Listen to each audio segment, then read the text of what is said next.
নমস্কার, ফিরে আসলাম আজকে একটা রেসিপি নিয়ে। এটা তাল ক্ষীর। আমি তালের মাঠটা নিয়েছি 300 গ্রাম, সঙ্গে নিয়েছি হাফ মালা নারকেল কোরানো, নিয়েছি 1 কাপ ঘন দুধ, আর চিনি নিয়েছি 50 গ্রাম। আপনারা আপনাদের টেস্ট অনুযায়ী চিনিটা দেবেন। আমি আমার মতন করে দিয়েছি। আর নিয়েছি কাজু বাদাম, সঙ্গে নিয়েছি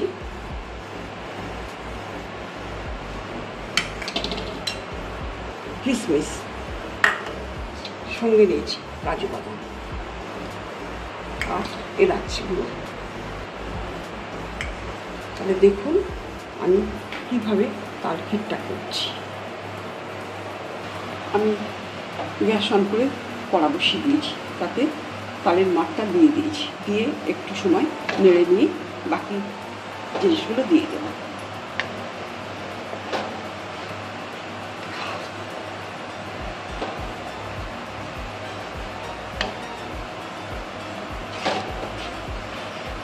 এতে আমি এবার দিচ্ছি নারকেল কোরানো।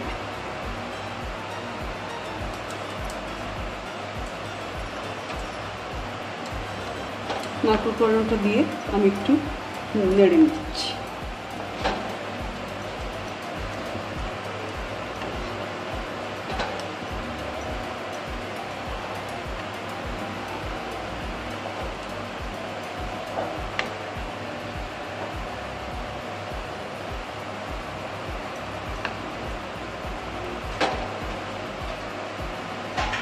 এইভাবে নেড়ে নেড়ে জিনিসটা অনেকটা কমে আসবে।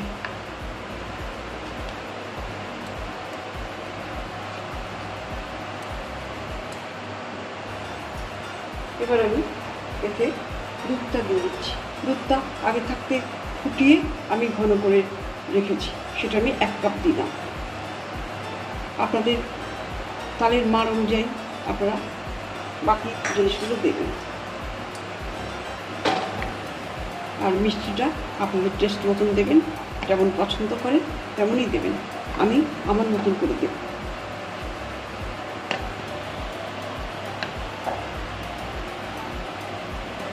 আমি ফুল ক্রিম মিল্কটা নিয়েছি।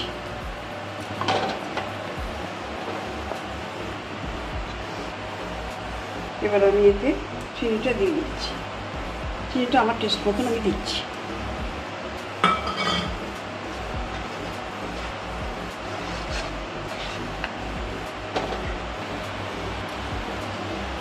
এটা 10 মিনিট ফুটিয়েছি।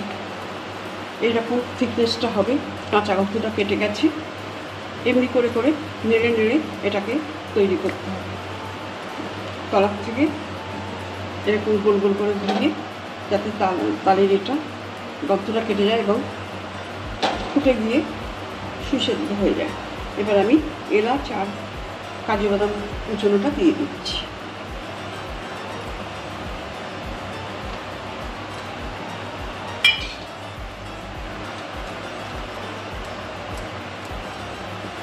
এমনি করে করলে তালের গন্ধটা একদমই থাকে না এবং বোঝাই যায় না যে এটা তাল। অনেকে তালের গন্ধটা সহ্য করতে পারেন না, কিন্তু এমনি করে করলে তাদেরকে আমি দিয়েছি, তারা বুঝতে না পেরে খেয়েছে।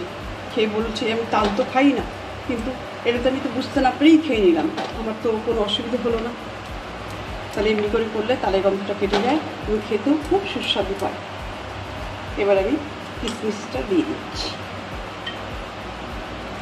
আমি কাজু কিশমিশগুলো ধুয়ে নিয়েছি।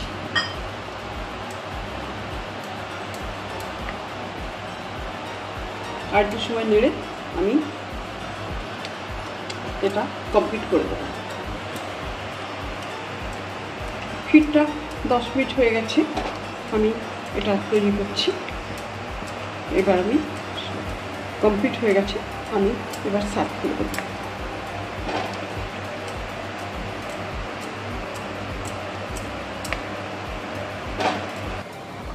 তাল ক্ষীরটা আমার কমপ্লিট হয়ে গেছে, আমি পরিবেশন করে দিয়েছি। আর একটু কাজু কিশমিশ দিয়ে গার্নিশ করে দিয়েছি। আপনারা আমি যেমন করে করলাম অমন করে করে খাবেন, খেয়ে দেখবেন কেমন লাগছে। যদি ভালো লাগে অবশ্যই কমেন্টস করবেন। তাহলে আপনারা ভালো থাকুন, সুস্থ থাকুন, এই কামনা নিয়ে আমি শেষ করছি ভিডিওটা। নমস্কার।